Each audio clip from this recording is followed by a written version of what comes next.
अस्सलाम वालेकुम रहमतुल्लाहि व बरकातुहू। दोस्तों, हम इस वक्त फ्रैंकफर्ट जर्मनी में जो इलाका बोनामेज़ है, ये आप देख सकते हैं सामने ओबरर कालबाखर वेक 2 से 14 नंबर, ये बोनामेज़ के अंदर है। इस जगह मौजूद हैं और बहुत सारे दोस्तों ने लास्ट टाइम मुझे कहा जी आपने एड्रेस नहीं बताया यहाँ पर। मैं अब आपको एड्रेस भी बता देता हूँ।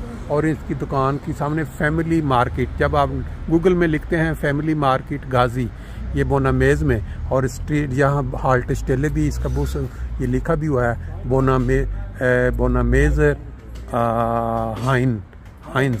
बोनामेज़र हाइंस स्ट्रासे।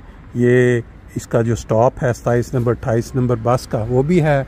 और इसके अपोजिट ओबर कालबाखर वेक 1 से 13 ये भी है। इसके बिल्कुल इस जगह पे पेनी मार्केट भी है।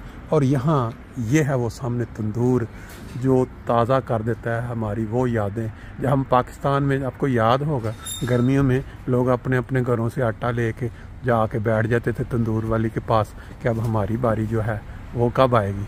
तो ये रोटियां जो नान हैं ये आपके सामने गर्मा गर्म तंदूर में तैयार हो रहे हैं। आपको अभी ये देखें इसको तैयार करके। और ये रोज़ाना की बुनियाद पे यहाँ लोग आते हैं इस तरह ये खिड़की के आगे खड़े होके तो अपना बना। और ये मज़े की बात ये है कि नॉर्मल ये नान एक साइज़ इनका होता है बड़े साइज़ का। ये जो इसने सामने लगाए हुए ये वो नान है जो आप उसी वक्त खा लें तो वो नरम नरम रहते हैं। बाज़ औक़ात बंदा घर जाके नान को दोबारा गर्म करना चाहता है तो उसके लिए मैंने ये साइज़ छोटा करवाया। जब ये साइज़ छोटा होता है थोड़ा मोटा हो जाता है, फिर आप इसको थोड़ी देर के बाद दोबारा जब गर्म करेंगे ये तो बिल्कुल नरम रहेगा। लेकिन ये जो साइज़ पड़ा है ये इनका स्टैंड है। ये देखिए ये नान आपके सामने बिल्कुल लाइव आपको नज़र आ रही है। देखें किस तरह तंदूर के अंदर जलती आग और ताज़ा ताज़ा इधर पेड़ों से बन रहा है। और इसका एक स्टैंडर्ड साइज़ है नान बनाने का। ये दिन में काफ़ी सैकड़ों की तादाद में इनके निकलते हैं। और ये देखें नीचे आग जल रही है, कोयले हैं। और ये बिल्कुल वैसा ही है जैसे पाकिस्तान में वो लकड़ी की या वो जो सालन अंदर, ओ क्या कहते हैं उसको, सालन मैं कह रहा हूँ, अब तो लफ्ज़ भी बोलने शुरू हो गए हैं उर्दू के। वो अंदर डाला कि छट्टी होती थी या कोई लकड़ी वो डाल के तो तंदूर गरम गरम इस तरह जिसकी बारी आ जाती थी वो खुशियाँ मनाता था, मेरी बारी आ गई, रोटियाँ लगवाई।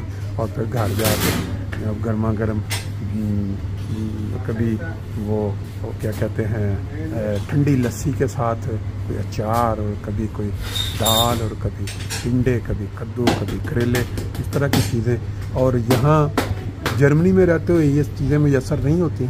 यहाँ अमूमन लोग ज़्यादातर गोश्त, मुर्गी और फिर बाज़ औक़ात अगर सब्ज़ियाँ किसी से जगह से लेके आए हों उसके साथ बना के खाते हैं। ये है वो तंदूर के टाइम भी लिखे हुए हैं 9 से 18 इनका टाइम है।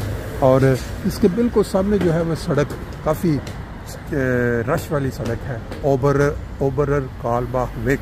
और यहाँ साइन भी आपको नज़र आ रहा है, हार हाइन उधर को जा रहा है। फिर एक दफ़ा मैं आपको दिखा दूँ कि देखें कालबाख 28 नंबर बस का जो स्टॉप यहाँ पे गाजी फैमिली मार्केट, और इसके सामने ये वाला है फैमिली बेकर के नाम से बेकराई।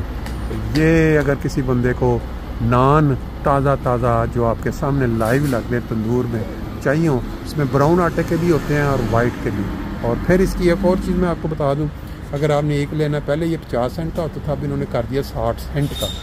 और 10 अगर आप खरीदते हैं तो 5 यूरो यानी 50 सेंट में पर पड़ता है। अब ये कमाल चीज़ है जो बंदा फ़ायदा उठाना चाहिए। यहाँ से इस साइड से भी लोग जो हैं पैदल आ जाते हैं।